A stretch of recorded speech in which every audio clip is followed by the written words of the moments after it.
এখন আমি আপনাদের যে দোয়াটা শিখিয়ে দিব, এই দোয়াটা সবসময় বললে অনেকটা ভালো, অনেকটাই হালকাও লাগবে আপনাকে যদি আপনি মন থেকে বলেন।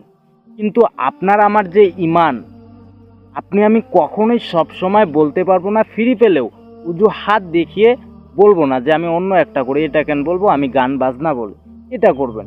কিন্তু এই দোয়াটা আমাদের নবী আর চাচাকে শিখিয়ে দিয়েছেন যে চাচা আপনি এই দোয়াটা পড়েন, আপনার কষ্ট দুঃখগুলো দূর হয়ে যাবে।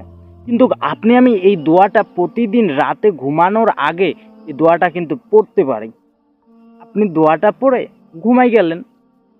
দোয়াটা হচ্ছে আল্লাহুম্মা ইন্না আস আলুকাল আফিয়া। আমি এই দোয়াটা শিখছি আরিফ আজাদের একটা ভিডিও থেকে।